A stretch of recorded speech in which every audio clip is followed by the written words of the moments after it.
إن الحمد لله نحمده ونستعينه ونستغفره ونعوذ بالله من شرور أنفسنا ومن سيئات أعمالنا. من يهده الله فلا مضل له ومن يضلل فلا هادي له.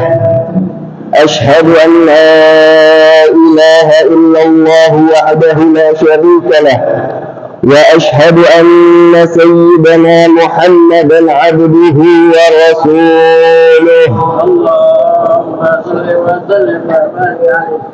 اللهم صل وسلم على سيدنا ونبينا محمد وعلى آله وأصحابه أجمعين.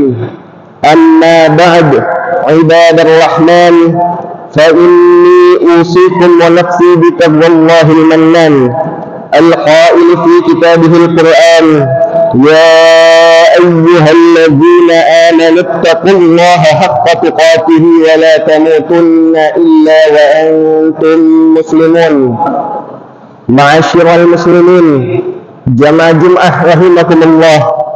Alhamdulillah, segala puji dan syukur hanya milik Allah Subhanahu wa Ta'ala atas banyaknya anugerah dan nikmat tak terhingga yang telah Allah Ta'ala berikan kepada kita semuanya, terutama nikmat iman, nikmat Islam, nikmat ihsan, nikmat umur, dan nikmat sehat, sehingga kita berkesempatan untuk beribadah kepada Allah Subhanahu wa Ta'ala. Salawat dan salam marilah kita senantiasa haturkan kepada baginda Nabi Muhammad sallallahu alaihi wasallam, kepada keluarganya, kepada para sahabatnya, dan insyaallah kelak di hari akhir kita menjadi umat yang memperoleh syafaat dari baginda Nabi Muhammad sallallahu alaihi wasallam. Amin ya rabbal alamin. Selanjutnya, marilah kita senantiasa meningkatkan ketakwaan kita kepada Allah Subhanahu wa Ta'ala dan mempertahankannya sampai akhir hayat kita, sebagaimana yang telah difirmankan oleh Allah Subhanahu wa Ta'ala dan sering dibaca oleh khatib Jumat dalam Al-Quran, surah Al-Imran ayat 102, sebuah ayat yang mengingatkan orang-orang beriman untuk senantiasa bertakwa dengan sebenar-benarnya takwa kepada Allah Subhanahu wa Ta'ala, dan mengingatkan untuk tidak mati kecuali dalam keadaan muslim. Ya ayyuhalladzina amanu taqullaha haqqa tuqatih wa la tamutunna illa wa antum muslimun. Kemudian marilah kita senantiasa memanjatkan rasa syukur kepada Allah Subhanahu wa Ta'ala.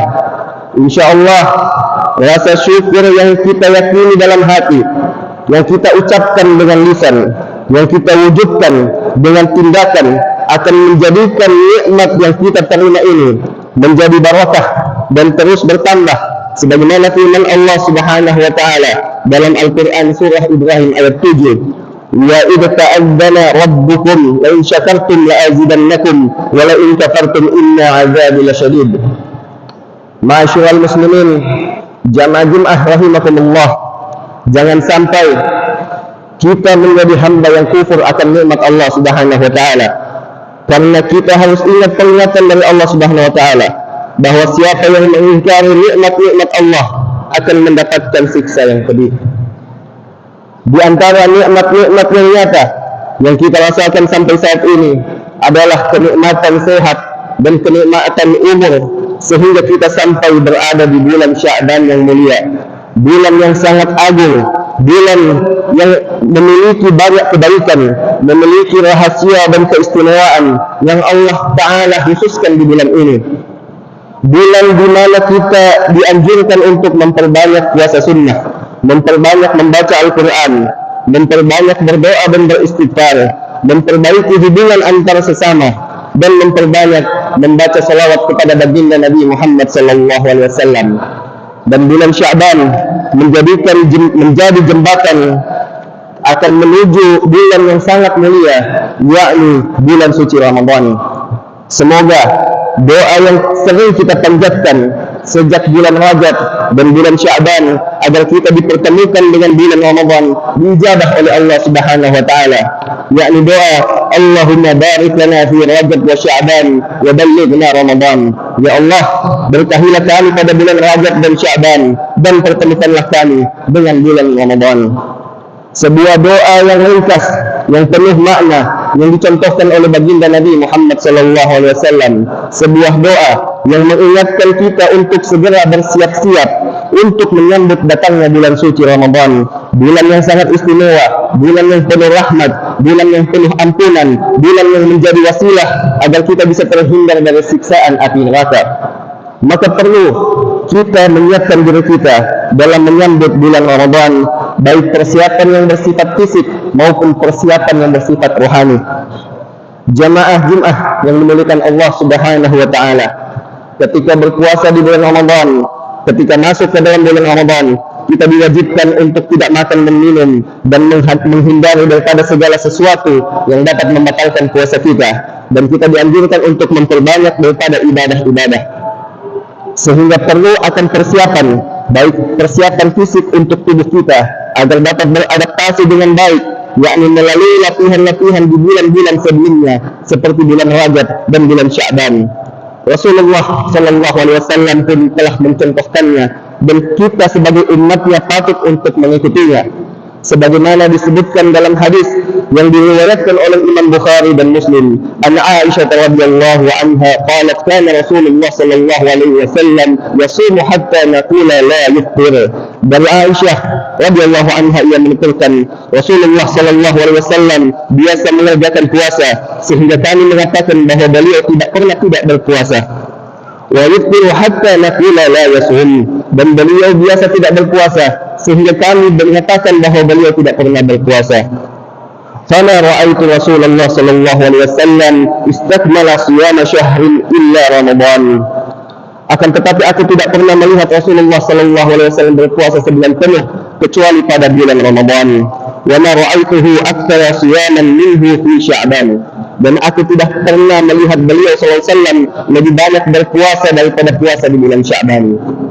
Ma'asyiral muslimin, jamaah Jumat rahimakumullah, dalam penelitian kedokteran, puasa dengan cara yang benar terbukti memiliki banyak manfaat untuk kesehatan. Di antara manfaat tersebut seperti mengontrol kadar gula darah yang sangat bermanfaat bagi mereka yang mengidap penyakit diabetes. Puasa juga menjadi cara ampuh dalam menurunkan berat badan dengan menurunkan asupan kalori dalam tubuh. Selain itu, puasa juga mampu menurunkan kadar kolesterol dalam darah, melawan peradangan, meningkatkan produksi hormon-hormon yang baik, dan meningkatkan fungsi otak, serta mampu mencegah daripada penyakit kanker.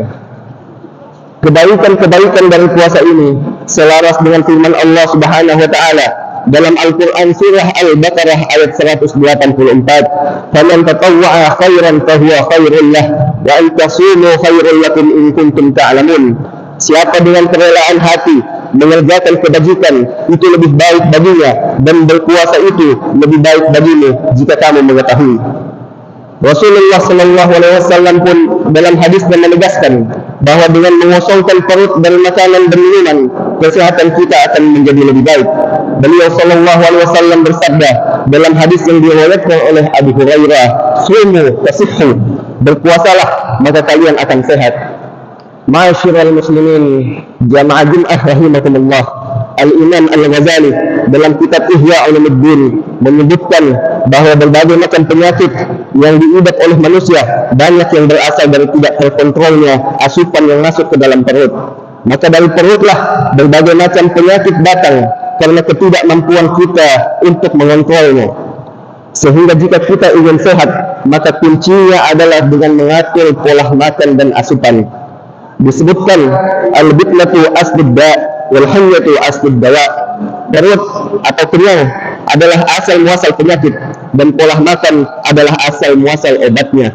Dikatakan juga akbar dawa takdirud gida. Sebagus-bagusnya obat adalah mendisiplinkan pola makan. Ma'asyiral muslimin rahimakumullah, maka penting untuk diperhatikan, karena di zaman sekarang berbagai macam jenis makanan banyak tersedia. Kita mesti harus mampu menahan diri, mampu memilih dan memilah makanan mana yang tepat untuk kita konsumsi serta cocok bagi tubuh kita. Kita tidak boleh gampang tergiur dengan makanan-makanan yang terlihat menarik namun memiliki kandungan bahan-bahan yang membahayakan bagi kesehatan tubuh kita. Rasulullah SAW telah mengingatkan cara yang paling bijak dalam mengisi perut kita. Dalam hadis riwayat Ahmad, Rasulullah SAW bersabda yang artinya, tidak ada anak Adam yang mengisi wadah yang lebih buruk dari perutnya. Cukup bagi anak Adam beberapa suapan kecil yang dapat menegakkan tulang punggungnya. Jika tidak mampu, maka sepertiga untuk makanan, sepertiga untuk minuman, dan sepertiganya untuk nafasnya. Ma'asyiral muslimin jamaah Jumat rahimakumullah. Selain memiliki manfaat dari sisi jasmani, puasa juga memiliki manfaat dari sisi rohani. Dengan berpuasa, kita akan mampu menjaga kesehatan jiwa kita dengan melatih untuk mengekang hawa nafsu kita, menguatkan kesabaran dan kepasrahan kita kepada Allah Subhanahu wa taala. Pada hakikatnya, puasa adalah momentum untuk memperbaiki diri, yakni yang selama 1 tahun cenderung kita tidak mengontrolnya. Kita sering mengalami stres, mengalami tekanan psikis, di mana kondisi jiwa kurang mampu menyesuaikan diri dengan orang lain dan lingkungan sekitar. Oleh karena itu, puasa menjadi waktu yang tepat untuk memperbaiki kesehatan mental kita, untuk beristirahat sejenak, mendekatkan diri kepada Allah, fokus untuk beribadah kepada Allah Ta'ala melalui berbagai macam ibadah. Dengan berpuasa, kita juga bisa memperbaiki hubungan sosial dengan orang lain, karena saat berpuasa kita juga dilarang untuk menyakiti hati orang lain dan dibimbing untuk berinteraksi dengan baik sesama orang-orang yang ada di sekitar kita. Rasulullah SAW bersabda dalam hadis riwayat Muslim yang artinya, apabila salah seorang dari kalian di suatu hari sedang berpuasa, maka janganlah ia berkata-kata kotor, ia berbuat kebodohan, berbuat sia-sia. Bila ia dicaci oleh orang lain atau diperangi, maka hendaklah ia mengatakan, sesungguhnya saya sedang berpuasa. Ma'asyiral muslimin jamaah Jumat rahimakumullah. Selain persiapan fisik, penting juga untuk melakukan persiapan mental menghadapi Ramadan. Persiapan ini bisa dilakukan dengan menanamkan kegembiraan di dalam diri kita. Secara psikologis, rasa gembira saat melakukan sesuatu akan menumbuhkan kecintaan melakukan sesuatu tersebut. Dan jika kecintaan sudah tumbuh, maka pastilah hasilnya akan sempurna didapatkan. Rasulullah SAW telah mengingatkan dalam hadisnya untuk senantiasa bergembira menyambut kedatangan bulan Ramadan. Kegembiraan ini juga bakal diganjar dengan sebuah keistimewaan. Dalam hadis riwayat An-Nasa'i, Rasulullah SAW bersabda, "Man fariha bi dukhuli Ramadan, haramallahu jasadahu 'ala an-niran." Siapa yang bergembira dengan masuknya bulan Ramadan, Allah akan mengharamkan jasadnya masuk neraka. Rasulullah SAW pun telah mengingatkan kemuliaan bulan Ramadan dalam hadisnya yang diriwayatkan Imam Nasa'i, yang artinya, telah datang kepadamu bulan Ramadan, bulan yang diberkahi. Allah telah mewajibkan padamu berpuasa di bulan itu. Dalam bulan itu dibukakan pintu-pintu langit, ditutuplah pintu-pintu neraka, dan syaitan dibelenggu. Pada bulan itu terdapat satu malam yang nilainya lebih baik dari 1000 bulan. Ma'asyiral muslimin rahimakumullah.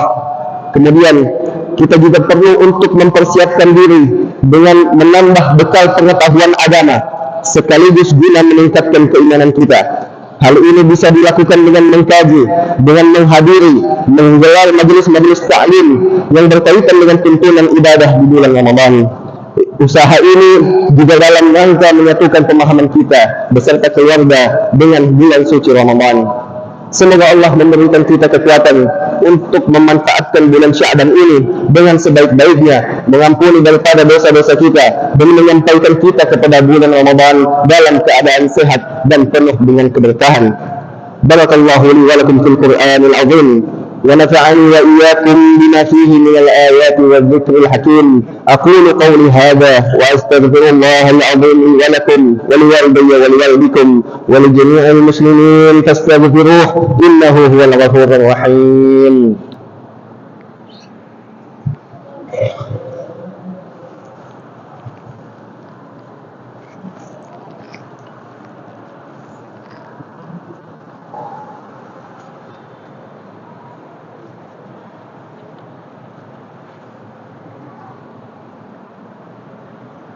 الحمد